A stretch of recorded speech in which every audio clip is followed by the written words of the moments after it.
So here we are, the last part of the blood lesson.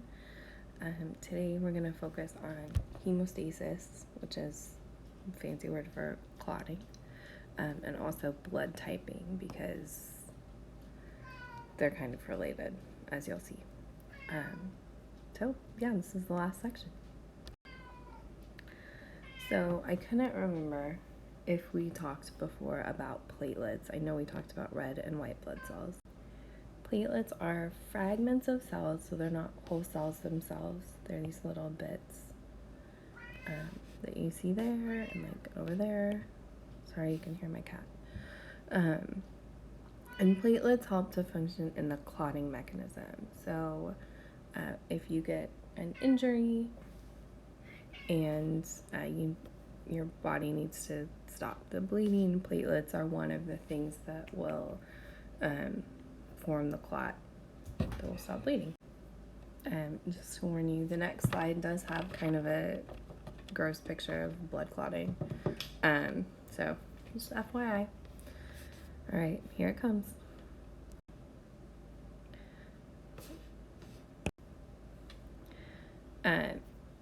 So when a clot occurs, the first thing that happens is what's called a vascular spasm. So you can see here, the vessel walls, the blood vessel walls contract to narrow the place where blood can get out. And the next thing that happens is that platelets, those little bits of cells that we talked about, come and start to plug the hole. Okay, so here, initial injury, vessel constricts, okay, so less blood can get out effectively. That also makes it so that these platelets can plug up that hole as they're passing through. And then the last thing that happens are what are called coagulation events. So fibrin forms, all these fibers come in and kind of bind everything together. So there's a clot. Typically it takes about 3 to 6 minutes for blood to clot, depending upon like the type of injury and the size of the injury and so on. It requires calcium and vitamin K along with lots of other things for the cascade to work.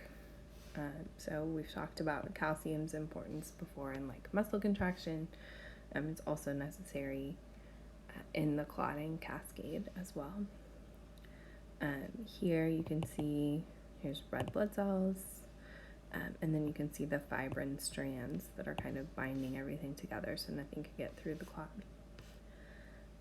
Hemophilia is a disorder you might have heard of before.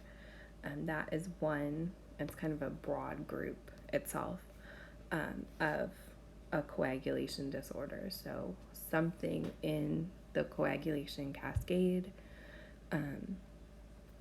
is not working correctly, and so blood doesn't clot, basically, or can take a really long time. Okay, so that was clotting. Now we're going to talk about blood groups, blood type. So blood type is something you're likely at least somewhat familiar with from biology.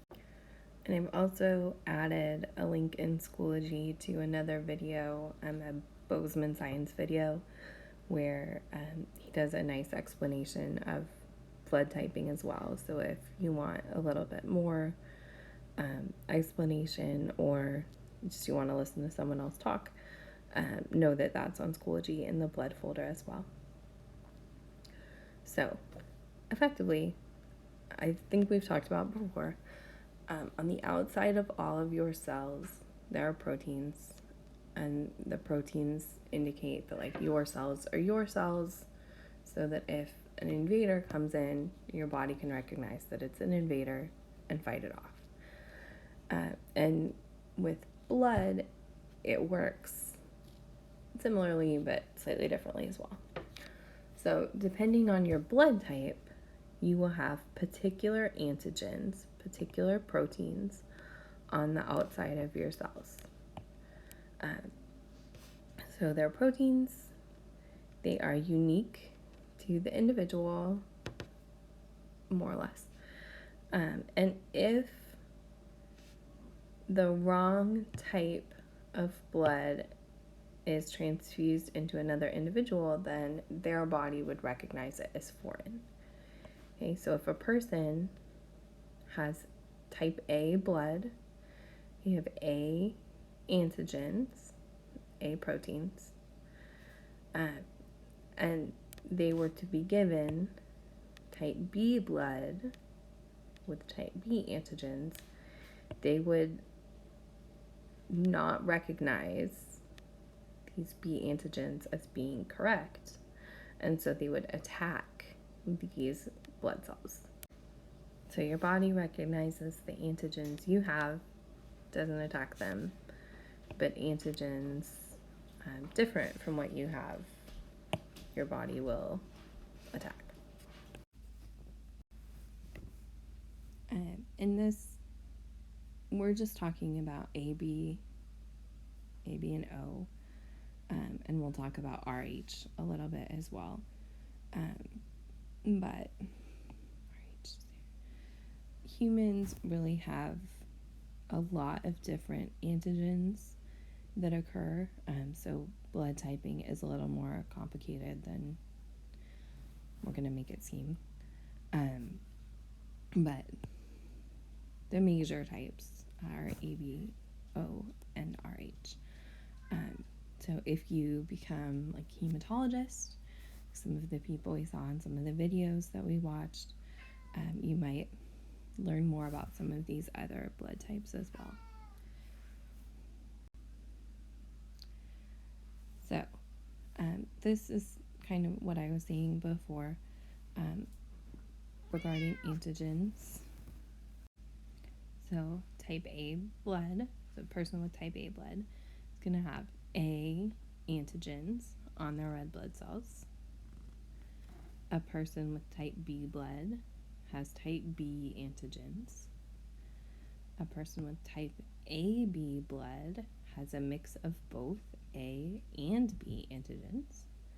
And then type O blood has neither type of antigens. So the blood type is named for the proteins on the outside of the cell. You can have one type or the other type, both or neither.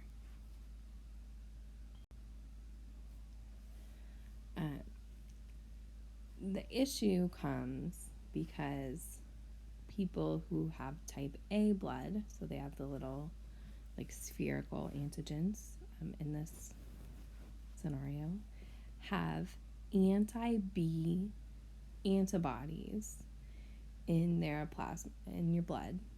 You'll have anti-B antibodies. Type B person will have anti-A antibodies in their plasma. Your type O, you have anti-A and anti-B. And if you have type AB, you have neither. So what that means is if a person has type A blood and they receive type B blood, their body will immediately start to attack it with antibodies. If a person has type B blood and they're given type A blood, their body will immediately start to attack it with the anti-A antibodies. People with type O blood are given either A or B or AB, their body will immediately start to attack it.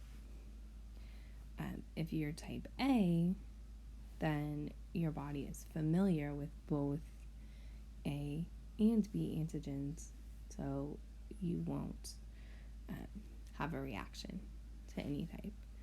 So type AB can receive blood from any of the other types. They won't have a reaction. Type O blood, since it doesn't have any antigens, can be given to any of these types.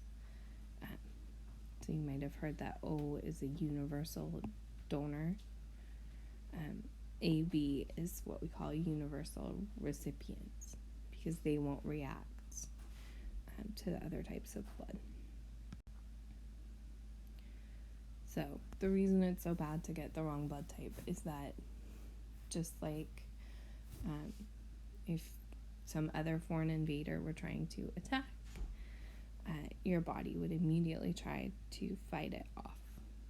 And so that causes the blood cells to break down. It causes clotting, all kinds of bad things.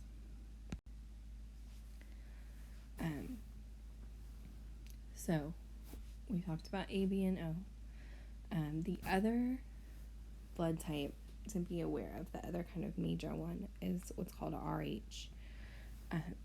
And it's called RH factor. 85% of the US is RH positive. So 15% is RH negative.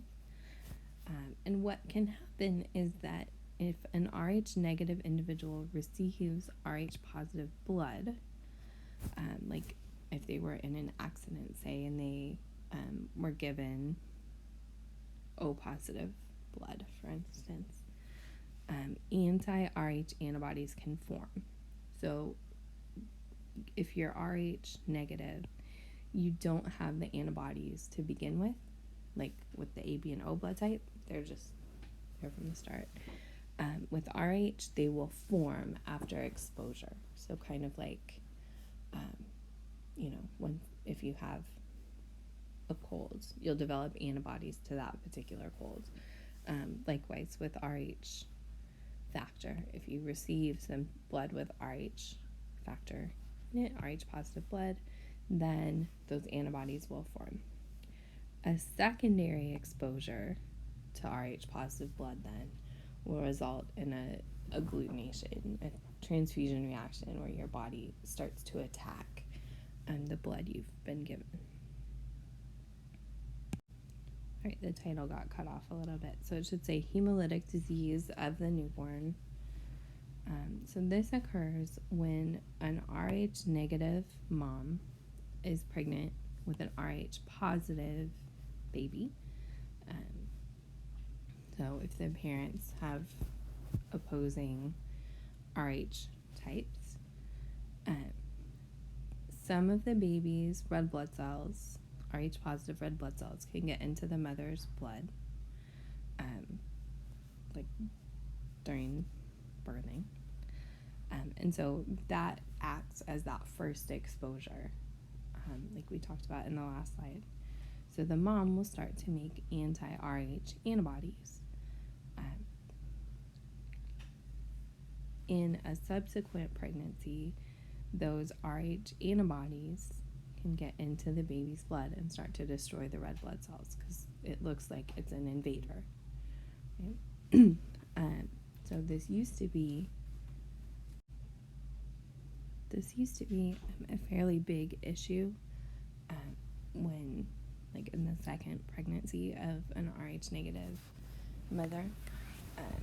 But now there's a drug, it's called Rogam, RH immunoglobulin, that RH negative mothers are given to help prevent them from recognizing that RH positive blood as bad. So it kind of fools the immune system into like thinking that everything's fine. So that is good. Okay, last thing. So this is just tiny little babies with jaundice. And we talked about jaundice a little bit when we talked about the red blood cell recovery. So when red blood cells get broken down, one of the byproducts is called bilirubin. In bilirubin, you get rid of in a couple of different ways, but if too much of it builds up, then this condition called jaundice develops. You can see this little buddy, he has kind of a yellowish cast to his skin. And that is because too much bilirubin has built up in his skin. And so this is pretty common in newborn babies. And then people whose livers are failing, we'll talk about jaundice again then. But one of the ways that bilirubin gets broken down is it can be broken down through the skin with light therapy, phototherapy. So this is before phototherapy, all jaundicey. And then after phototherapy, you can see it's nice and pink. And so there are different ways of doing phototherapy in the hospital or at home. But this is kind of what it looks like. The babies get little sunglasses. I think Benji had some, and they had little sunglasses printed on them. It was pretty funny. And then they lay in a little bed, and then they just have these bright lights shining all over them, and that helps to break down the bilirubin, and they can excrete the byproducts, and then they're happy and pink and healthy again. Okay, so that's blood typing. Briefly, there are, like I said, there are more resources on Schoology. If you want more resources as well, take a look at those. I know this was kind of fast and quick, but I want to make sure we finish before the end of the quarter.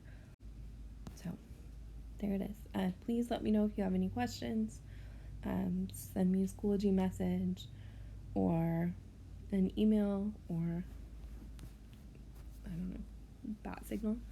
And I will answer your questions. And then we'll talk before the test.